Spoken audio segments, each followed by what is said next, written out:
Apa yang memimpin hidup kita akan menentukan kualitas hidup kita, akan menentukan arah hidup kita, dan akan menentukan fokus hidup kita.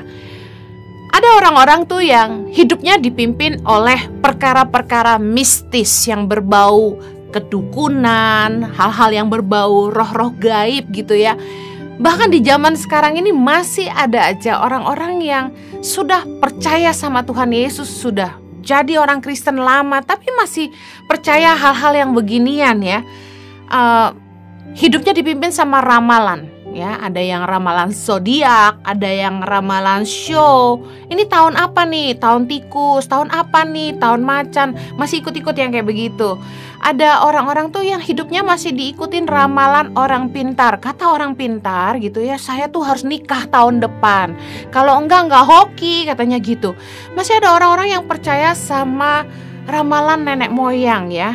Dongeng-dongeng nenek moyang. Bahkan sampai ada tuh yang bilang gini, saya ketemu orang yang sudah meninggal, dia suruh saya ini, dia suruh saya itu. Wow, ngeri banget. Orang-orang yang masih mempercayai hal-hal yang mistis, tahayul, dongeng gitu ya. Hidupnya akan dipengaruhi dengan hal seperti ini. Dikit-dikit, wah jangan-jangan gue disantet gitu. Aduh, jangan-jangan dia diguna-guna. Selalu mempercayai hal-hal yang tahayul. 1 Timotius 4 ayat yang ke-7 berkata begini, tetapi jauhilah tahayul dan dongeng nenek-nenek tua.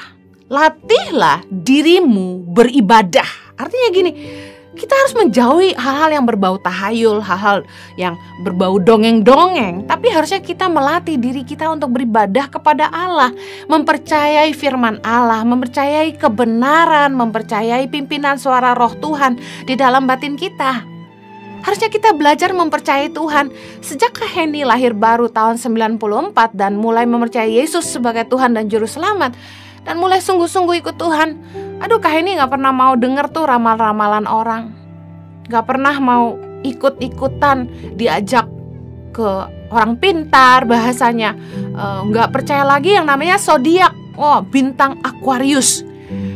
Cintamu kelabu bulan ini. Apaan tuh? Ngapain percaya yang kayak gituan gitu loh.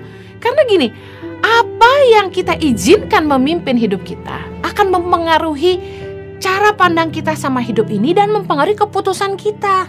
Yang tadinya kita baik-baik aja kok, tapi gara-gara dengerin ramalan-ramalan begini, bahaya sekali. Suatu kali Kak Henny pernah diajak ketemu orang pintar sama mama ya. Waktu itu Kak Henny sudah kenal Tuhan. Kak Henny gak tahu kalau orang ini orang pintar, katanya ini teman gitu.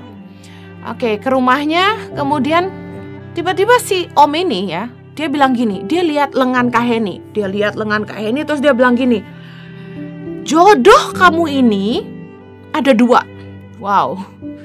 Kalau kamu sama yang gendut pendek, dia akan sayang sama kamu dan nurut sama kamu, katanya gitu. Tapi kalau kamu sama yang tinggi, itu kurus, kalau gak salah dia bilangnya tinggi kurus, dia gak akan dengerin kamu, katanya gitu. Bayangin kalau Kak Henny mempercayai ramalan ini. Kak Henny akan mulai lirik kanan kiri cari cowok yang gendut pendek sama yang tinggi kurus dong.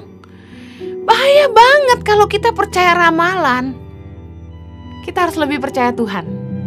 Kita percaya bahwa masa depan kita tuh ada dalam tangan Tuhan. Amin. Kita harusnya lebih mempercayai firman Tuhan. Kalau kita gak tahu siapa jodoh kita, tanya Tuhan dong. Jangan tanya sama dukun.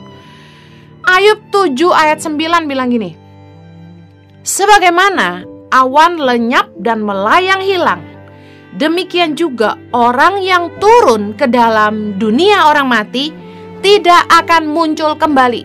Ada orang-orang tuh yang percaya gini, mimpi dari orang yang sudah meninggal. Wah, orang yang meninggal itu datangin dalam mimpi dan suruh dia lakukan ini dan itu. Mengerikan sekali kalau hidup kita dipimpin sama tahayul, mimpi-mimpi, suara orang yang mati dan lain sebagainya.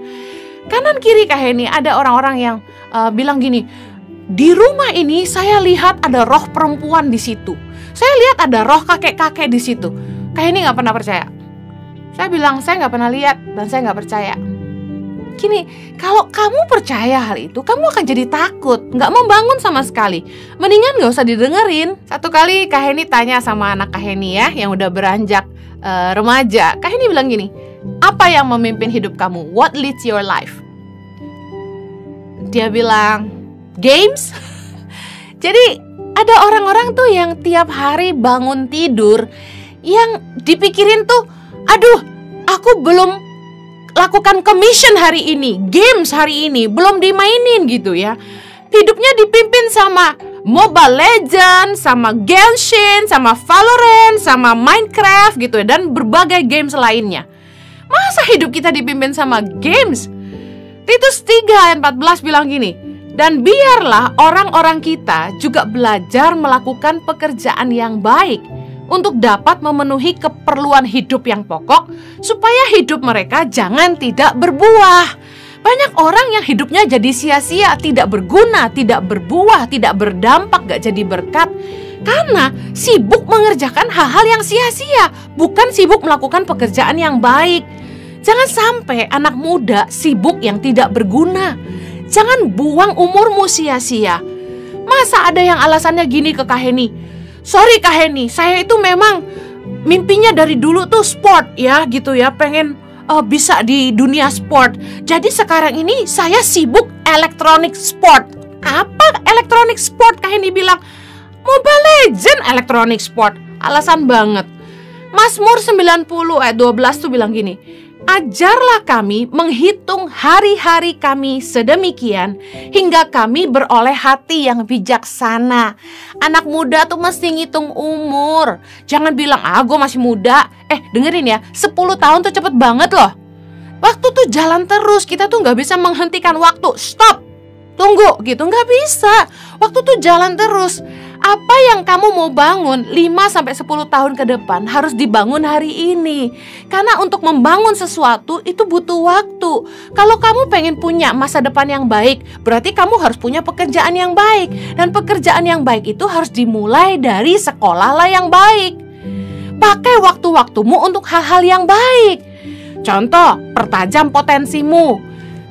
Dari sejak muda harus belajar menemukan potensi yang ada dalam hidupmu, yang Tuhan titipkan di dalam kamu. Kecakapan dan keahlian apa? Contoh, kalau misalnya kamu punya passion di dunia IT, mari geluti itu, belajarlah dari orang-orang yang sudah bekerja di ladang itu. Daripada waktu liburan sekolah dipakai buat main game dari pagi sampai pagi, lebih baik kamu magang, kerja di perusahaan-perusahaan IT untuk mendalami dunia IT. Nggak ada sekolah yang lebih baik daripada dunia kerja yang sesungguhnya.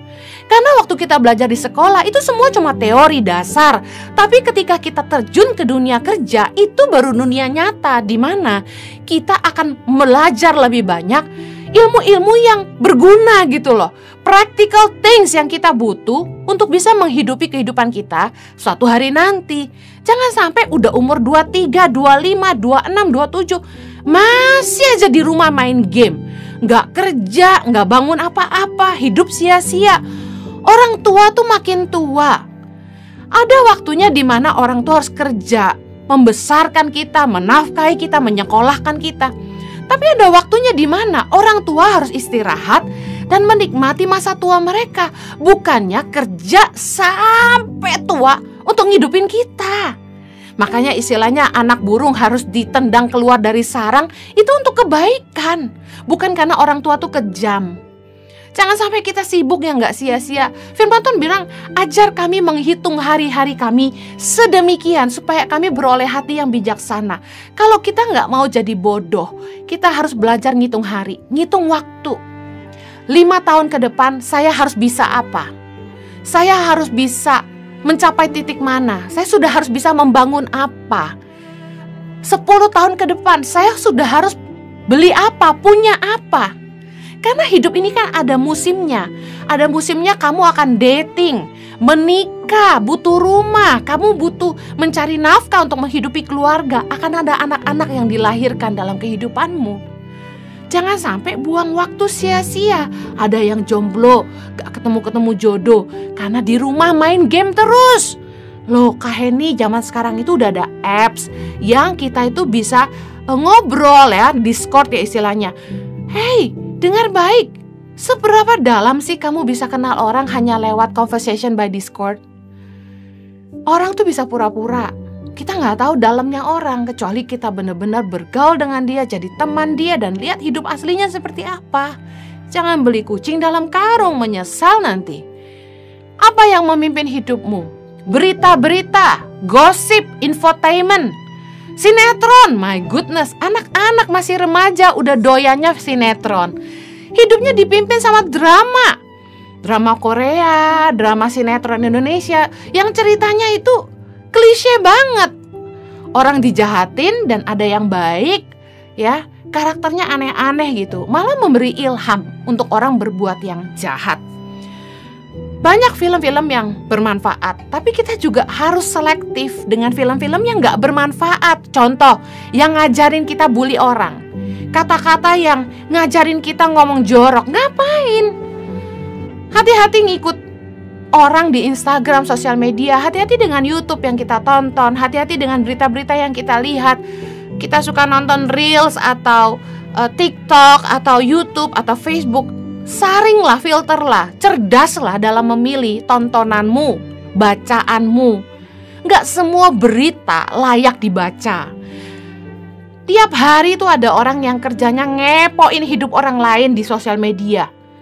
Banyak orang yang alasannya saya kan perhatian, padahal cari bahan buat gosipan. Kamu gimana kabarnya? Kamu baik-baik aja? Gimana tuh kamu tuh sama pacar kamu waktu itu? Bukan perhatian, cuma kepo doang. Dengar baik, Imamat 19 ayat 16 bilang gini, janganlah kamu pergi kian kemari menyebarkan fitnah di antara orang-orang sebangsamu. Janganlah engkau mengancam hidup sesamamu manusia. Akulah Tuhan. Firman Tuhan berkata, jangan jadi tukang gosip, jangan suka fitnahin orang, jangan berita bohong yang kita sebarkan.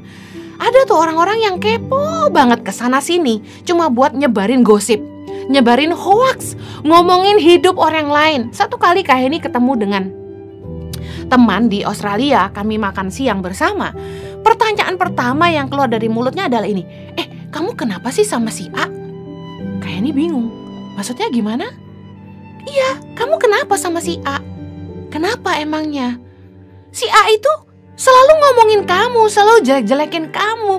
Kayaknya dia sebel banget deh sama kamu. Emang kamu salah apa sama dia?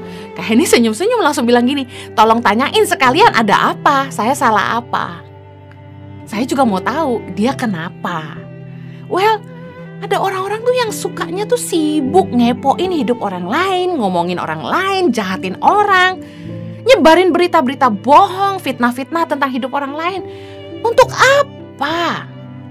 Coba, jangan sampai hidup kita tuh dipimpin sama hal-hal yang gak berguna, hal-hal yang sia-sia. Kepo tuh yang penting-penting gitu loh. Apakah hidup kita dipimpin sama berita-berita dunia yang bikin kita tuh ketakutan? Aduh, lagi perang di sini, lagi perang di sana, kita ketakutan. Covid tinggi di sana, perang di sana. Padahal kita tahu berita-berita itu selalu melebih-lebihkan. Contoh nih, Kak Heni kan bawa grup ke Tanah Suci, ke Israel. Di sana tuh keadaan damai dan baik-baik aja. Tapi di Indonesia beritanya tuh dibesar-besarkan, dibom lah, perang lah, segala nggak aman lah. Padahal enggak tuh, baik-baik aja tuh. Damai-damai aja di sana, sejahtera-sejahtera aja. Kadang-kadang berita tuh selalu melebih-lebihkan supaya orang kan jualannya laku. Hati-hati, jangan sampai hidup kita dipimpin sama berita yang membuat kita takut, membuat kita khawatir gitu loh. Efesus 5 ayat 17 bilang gini, sebab itu janganlah kamu bodoh, tetapi usahakanlah supaya kamu mengerti kehendak Tuhan, daripada kita tuh sibuk fokus sama berita-berita dunia, sama gosip-gosip yang disebarkan. Lebih kita fokus cari kehendak Allah, supaya hidup kita tuh dipimpin sama visi yang dari Tuhan. Hidup kita tuh dipimpin oleh kebenaran firman Tuhan. Hidup dipimpin oleh firman dan kehendaknya itu jauh lebih berharga daripada kita hidup menurut apa kata dunia. Fokus yuk, bangun hidup kita, kejar tujuan Tuhan dalam hidup kita. Ada orang-orang tuh yang sampai Kak Heni ketemu ya, dia gak mau divaksin, ngotot gak mau divaksin. Terus waktu ketemu sama Kak Heni tanya, Atas dasar apakah tidak mau divaksin? Apakah mendapat pewahyuan dari Tuhan atau bagaimana gitu? Kak Heni pengen tahu. Apa jawabannya? Nonton berita di YouTube. Menurut orang-orang di YouTube, jangan mau divaksin. Nanti itu keistilahnya dari antikristus. Nanti itu kita disuntikin chip katanya gitu. Sampai Kak Heni geleng-geleng. Tak pikir gak mau divaksin karena dapat pewahyuan ya. Maksudnya Tuhan bicara sama dia jangan divaksin gitu. Ini dia gak mau divaksin, ngotot lagi gara-gara dengerin berita di YouTube gitu. Bayangin ya, ngerugiin dirinya sendiri. Gara-gara gak mau divaksin, dia dipecat dari pekerjaannya. Dan yang lebih parah, dia kena COVID. Dan COVID itu hampir membunuh dia. Gimana sih gitu? Tuhan itu memberi kita hikmat dalam hati kita. Tapi kalau kita jadi bodoh, udah pasti itu bukan hikmat dari Allah gitu loh. Ngeroh tuh boleh, tapi ingat, ngeroh sama hidup dipimpin roh itu beda. Kebanyakan orang tuh terlalu ngeroh ya, terlalu mistikal gitu. Seringkali gini, saya lihat ini di situ, saya lihat ini di sana, saya lihat kepala naga, saya lihat burung kupu-kupu, segalanya gitu. Kayak ini sampai bingung gitu. Karena roh Tuhan itu tertib gitu. Kita gak mungkin jadi takut, karena roh ketakutan bukan berasal dari Allah tapi dari dunia. Jangan terlalu percaya hal-hal yang gak ada dasarnya. Kalau Kak Heni cerita, Kak Heni dapat dari Tuhan ini dan itu terbukti gitu. Semuanya jadi kenyataan, bukan cuma isapan jempol aja, bukan dongeng, tapi kejadian gitu. Ketika Kak Heni dapat dari Tuhan untuk bangun 10 sekolah berasrama, visi yang dari Tuhan disertai dengan penyertaan dan penyediaan Tuhan. Benar-benar Tuhan tuh di masa COVID buka jalan supaya kita bisa bangun 10 sekolah berasrama sementara sudah bangun 8. Tuhan kan luar biasa, bukan cuma sesuatu yang sesuatu yang tidak terukur, yang tidak terbayangkan. Aneh banget gitu loh. Masa gak mau divaksin? Karena dengar berita di YouTube, betapa menyesatkan. Apa yang mendorong hidupmu hari ini? Apa yang memimpin hidupmu hari ini? Karena kalau kamu dipimpin sama yang salah, kamu akan jalan ke arah yang salah. Motivasimu jadi salah, fokusmu jadi salah, kualitas hidupmu jadi salah gitu. Jangan sampai kita lebih ngedengerin ramalan, hal-hal yang berbau mistis, ya, hal-hal yang gak berguna. Jangan sampai kita sia-siain hidup kita dipimpin sama game, sama hal-hal yang membuat hidup kita jadi gak berbuah. Apakah hidup kita dipimpin oleh berita-berita dunia? Harusnya kita lebih mempercayai firman Allah gitu kan. Yang terakhir buat anak muda, jangan sampai kita dipimpin sama hal-hal yang tidak baik seperti uang. Semua orang itu percaya mereka hidup butuh uang, tapi jangan sampai kita jadi buta karena harta. Jangan sampai kita jadi hamba uang. Life must not be driven by the love of money. Karena kita tahu bahwa cinta akan uang itu membuat orang jadi jahat. 1 Timotius 6 ayat 10 berkata gini, karena akar segala kejahatan ialah cinta uang. Sebab oleh memburu uanglah beberapa orang telah menyimpang dari iman dan menyiksa dirinya dengan berbagai-bagai duka. Jangan sampai hidup kita tuh dipimpin oleh cinta akan uang. Cinta akan uang tuh membuat orang jadi jahat. Dikatakan akar segala kejahatan adalah cinta uang. Gimana gak jadi jahat? Karena serakah, orang tuh bisa menghalalkan segala cara. Orang tuh bisa jadi kejam terhadap orang lain, bahkan keluarganya sendiri. Mereka gak merasa bersalah lagi ketika mereka merugikan orang lain. Kita tahu banyak orang jadi sengsara gara-gara orang serakah. Makanya anak muda mesti belajar. Kita harus kerja keras cari uang untuk bisa menghidupi kehidupan kita sendiri dan jadi berkat bagi keluarga kita. Tapi jangan sampai cinta akan uang membutakan mata orang gitu. Kita harus lebih mengasihi orang daripada uang. Jangan memanfaatkan orang untuk dapat uang. Jangan memperdaya sesama demi harta. Harusnya kita hidup dipimpin oleh kasih, dipimpin oleh roh Allah, dipimpin oleh kebenaran dan firman Allah gitu. Kalau suatu hari kalian jadi pejabat, kalian kerja, duduk di kursi pemerintahan, dengar baik, berjuanglah untuk rakyat. Sejahterakanlah daerah di mana kamu berkuasa. Jangan makan suap yang membutakan mata. Keluaran 23 ayat 8 berkata gini, suap janganlah kau terima, sebab suap membuat buta mata orang-orang yang melihat dan memutarbalikkan perkara orang-orang yang benar. Bahaya banget. Orang itu kalau udah serakah, cinta uang, mereka bisa disuap. Dan itu membutakan mata orang-orang yang melihat dan memutarbalikkan perkara orang-orang benar. Hidup memang butuh uang, tapi uang bukan segalanya dalam hidup kita. Tuhanlah yang harus jadi segalanya dalam hidup kita. Dengar baik, kekuatan untuk memperoleh kekayaan itu dari Tuhan. Jangan sampai kita itu melupakan Tuhan dalam hidup kita. Kayak ini pengen bacain satu ayat untuk bekal buat kalian ke depan. Jangan pernah melupakan Tuhan. Ulangan 8 ayat 17. Maka janganlah kau katakan dalam hatimu, kekuasaanku dan kekuatan tanganku lah yang membuat aku memperoleh kekayaan ini. Ayat 18, tetapi haruslah engkau ingat kepada Tuhan Allahmu, sebab dialah yang memberikan kepadamu kekuatan untuk memperoleh kekayaan, dengan maksud meneguhkan perjanjian yang diikrarkannya dengan sumpah kepada nenek moyangmu seperti sekarang ini. Banyak orang yang melupakan Tuhan karena rasa nyaman. Ketika mereka sudah kaya, mereka lupa sama Tuhan, padahal Tuhan yang memberikan kepada mereka kekuatan untuk memperoleh kekayaan. Kalau kalian ingin punya masa depan yang baik, kalian ingin punya masa depan yang sejahtera, ketemu dengan pasangan hidup yang terbaik dari Tuhan, gak ada orang yang bisa memimpin kita ke arah hidup yang lebih baik selain daripada Tuhan. Roh Tuhan yang ada dalam kita lah yang akan memimpin kita untuk selalu ingat kepada Tuhan. Hiduplah dipimpin oleh firman Tuhan. Firman Tuhan tuh harus jadi selalu landasan dalam setiap pertimbangan hati kita. Hiduplah dalam takut akan Tuhan. Ingat bahwa Tuhan itu melihat semua yang kita buat. Jujur dalam segala sesuatu, berintegritas, melakukan yang terbaik, semua itu lahir dari hati orang yang takut akan Tuhan. Kahini berdoa agar hidup kalian tuh dipimpin oleh kehendak Tuhan, oleh firman Tuhan, dan takut akan Tuhan. Hidup kalian didrive oleh kasih kepada Allah dan kepada sesama. Jangan pernah melupakan Tuhan.